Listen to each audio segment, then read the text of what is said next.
என் அன்பு குழந்தையே, உன் வாழ்வில் மங்களம் சூழும் நாள் இது. உன் வாழ்வில் நடக்கப் போகும் சுகமங்கல நிகழ்வுகளுக்காக இன்று ஒரு அடி எடுத்து வைக்கப் போகின்றாய். நீண்ட நாட்களாக உன் இல்லத்தில் எந்த ஒரு நல்ல மங்கள நிகழ்வுகளும் நடக்கவில்லை என்று ஏங்கிக் கொண்டிருந்த உனக்கு இனி ஒவ்வொன்றாக நல்ல மங்கள செய்திகள், மங்கள நிகழ்வுகள் நடக்கப் போகின்றது. அதற்கான முதலடியை இன்றே எடுத்து வைக்கப் போகின்றாய். இனி கவலைகளுக்கு என்றும் உன் வாழ்வில் இடம் கொடுக்காதே. எப்போதும் ஆனந்தம் நிரம்பியவளாக இரு.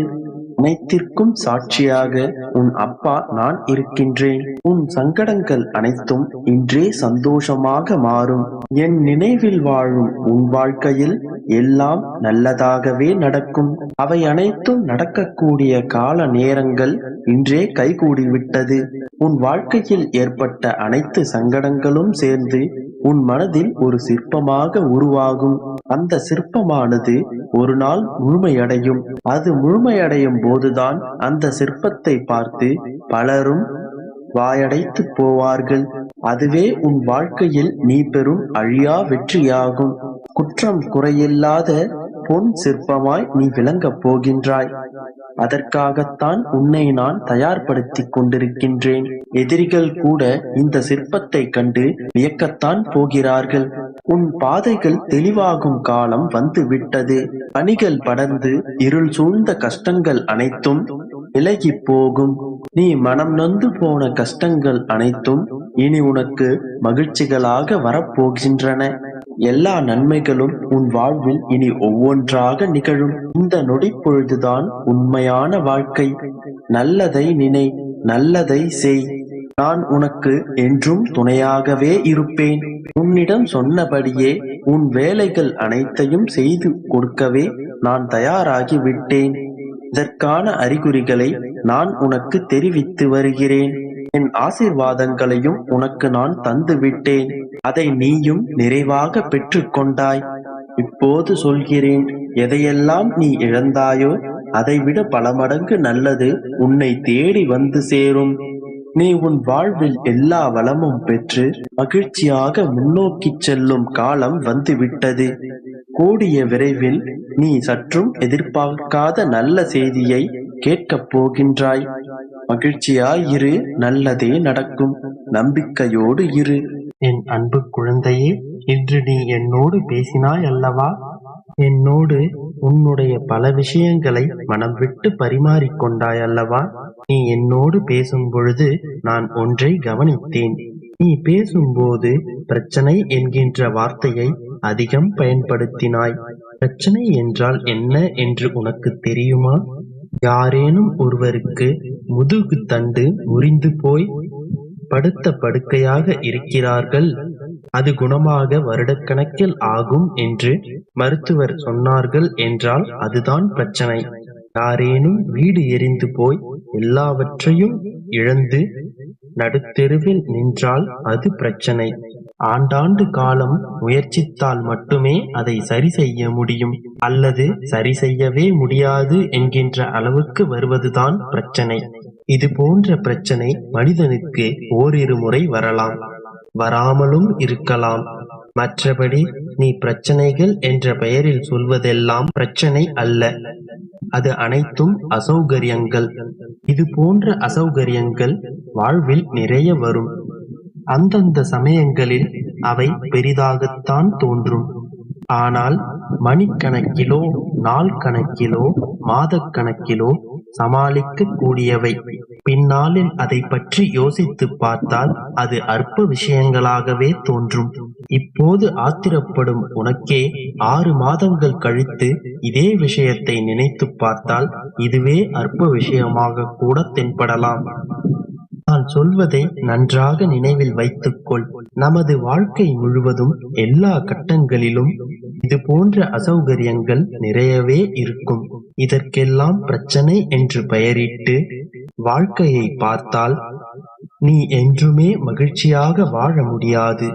இனி உன் வாழ்வில் சிக்கல்கள் வரும்போதெல்லாம் அது உண்மையான பிரச்சனையா இல்லையா அப்போதைய அசௌகரியமா என்று நன்றாக சிந்தித்துப் பார். உன் வாழ்வில் நீ அதிகமான அசௌகரியங்களைத்தான் சந்திக்கின்றாய். அது அவ்வளவு பெரிய விஷயம் இல்லை என்றும் புரிந்து கொள். காலம் காலமாக தொடரும் விஷயங்கள்தான் இங்கே பிரச்சனை என்று அர்த்தம். அவ்வாறான மிகப்பெரிய பிரச்சனை உன் வாழ்வில் இல்லை என் கண்மணி. இப்போது இருப்பதெல்லாம் நிரந்தரமும் அல்ல. இப்போது நீ சந்திக்கும் சிக்கல்கள் எல்லாம் கூடிய விரைவில் தீர்க்கப்பட்டுவிடும். என்றேனும் ஒரு நாள் அவை அனைத்தும் இல்லாமல் மறக்கப்பட்டுவிடும். உனக்கு மனப்பக்குவம் ஏற்பட்ட பிறகு உனக்கு நடந்ததை நினைத்து நீ சிரிப்பாய். இதற்காகவா நான் அழுது புலம்பினேன் என்று உன்னை நீயே கடிந்து கொள்வாய். இது போன்ற சின்ன சின்ன அசௌகரியங்களை சமாளித்து வெளியே வா. உன் அப்பாவின் பிள்ளைகளுக்கு இது போன்ற பிரச்சனைகள் வரவே வராது. இன்று முதல், இந்த கணம் முதல் நன்றாக புரிந்து கொள். என் அன்பு குழந்தையே, இதன் பிறகு நீ பயப்பட வேண்டாம். பதற்றப்பட்டு கலங்கி நிற்க வேண்டாம். எல்லாம் நல்லபடியாகவே நடந்துள்ளது என்று இதை நீ நிதானமாக கேட்டுவிட்டு நிம்மதியாக உறங்கலாம். இனிமேலேனும் குழப்பங்கள் இல்லாமல் இரு.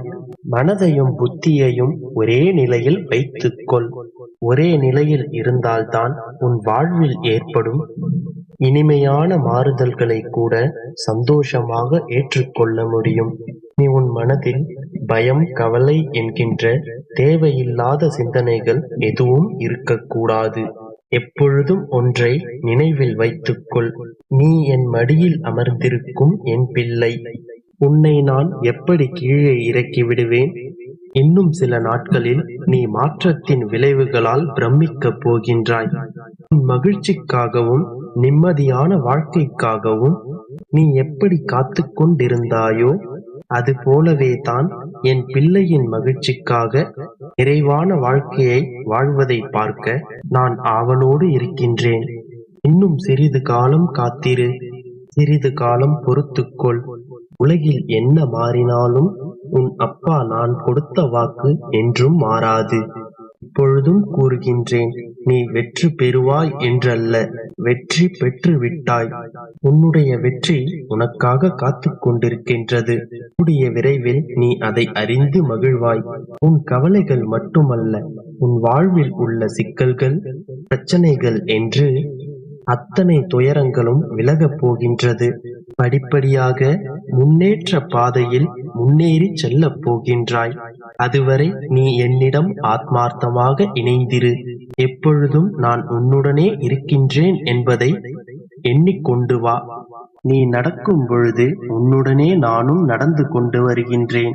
நீ உறங்கும் போது என் மடியிலேயே தலை வைத்து உறங்கிக் கொண்டிருக்கின்றாய். தொடர்ந்து இவ்விதமாகவே எண்ணிக்கொண்டு வா. எல்லாவற்றையும் நானே இயக்குகிறேன் என்று திடமாக நம்பு. அப்பொழுது மிகுதியான பலனை நிச்சயமாக நீ உணர்வாய். என் மீது நம்பிக்கை வைத்திருக்கும் எல்லா இடமும் என் ஆலயமே. இப்போது நீ இருக்கும் இடத்திலேயே என்னை வணங்கு. நம்பிக்கையோடு அழைக்கும் போது சர்வ நிச்சயமாக நான் வருவேன். இதோ இப்பொழுது கூட உன் அருகாமையில் அமர்ந்து கொண்டுதான் இருக்கின்றேன்.